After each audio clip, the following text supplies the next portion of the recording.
Hi friends, అందరూ ఎలా ఉన్నారండి? మేమైతే చాలా అంటే చాలా బాగున్నాం. ఎప్పుడు బీరకాయ ఎపిడి ఒకలా కాకుండా ఇలా కూడా ఒకసారి అయితే ట్రై చేయండి. ఎందుకంటే నాకు ఇలాగా నీళ్ళుగా పలసగా ఉంటే అస్సలు నచ్చదండి. నాకైతే ఇలాగ ఫ్రై నచ్చుతుందన్నమాట. ముందుగా పోపు దినుసులన్నీ వేసేసుకుని బాగా ఫ్రై అయ్యాకైతే ఒక ఉల్లిపాయ అయితే వేస్తాను. ఎక్కువైతే వేయట్లేదు. ఎందుకంటే మేమే కదా, సరిపోతుంది మాకు. ఇంక అయినా పప్పు వండానులేండి. పప్పు పక్కన సైడ్ డిష్ మాట. ఇవి బాగా ఫ్రై అయ్యాకైతే నేను ఉప్పు పసుపు వేసి మగ్గపెట్టేసుకున్నాను. తర్వాత అయితే బీరకాయ ముక్కలు టమాటా ముక్కలు అయితే వేస్తున్నాను. ఇవి కూడా బీరకాయలో వాటర్ ఎక్కువ ఉంటుంది కదండి, మనకి ఇందులో వాటర్ అయితే అస్సలు వేయక్కర్లేదు. అలాగే స్లోలో పెట్టుకొని మగ్గపెట్టేసుకుంటే ఆ వాటర్ ఇంకి వరకు సరిపోతుంది అనమాట. ఇలాగైతే మగ్గిపోవాలండి. ఈ లోపైతే నేను పక్కన ఏరుశనగుళ్ళని కొబ్బరికాయ ఫ్రై చేసి పెట్టుకున్నాను. అది ఇలాగ కచ్చా పచ్చాగా దంచుకోవాలన్నమాట. మిక్సీ ఒక్కసారి తిప్పాలి, ఎక్కువ తిప్పకూడదు. ఇలా పొడిలాగా తిప్పేసుకుని కూరలో వేసుకుంటే భలే టేస్ట్ ఉంటుందండి. ఫ్రైలో ఏదైనా సరే టేస్ట్ ఉంటుంది ఇలా వేసుకుంటే. మనకి దొండకాయ ఫ్రై అని అలాగమాట.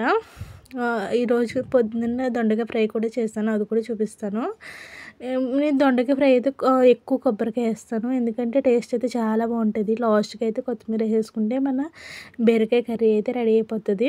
పొద్దున్న దొండకాయ ఫ్రై అన్నాను కదా, ఇదేమాట. అది కూడా ఏరుశనగగుళ్ళు కొబ్బరికాయ వేసి ఫ్రై చేశాను. ఇంకా ఆలు పోహ కట్లెటు, ఇంకా ప్రోమోగ్రానైట్ అంటే దానిమ్మకాయ, ఇంకా కివీ ఫ్రూట్ని డ్రాగన్ ఫ్రూట్ అయితే నేను జిప్టో నుంచి చెప్పించానండి. అవి బాగానే వచ్చినాయి, కానీ జాంకాయలు అయితే బాగా ముగ్గిపోయినాయి. నేను ఫోటో తీసి పెడితే నా డబ్బులు అయితే వాపస్ అయితే వచ్చేసినాయండి నాకు. ఈ మా బిల్డింగ్ పైనుంచి వ్యూ అయితే చూపిస్తున్నారు. ఎంత బాగుంది చూసారే. కింద ఉన్న ఇల్లు అనమాట రేక్ షెడ్లు అండి.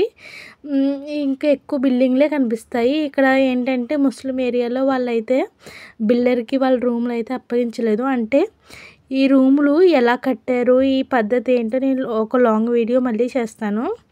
అన్ని డీటెయిల్స్ అయితే అందులో చెప్తానండి.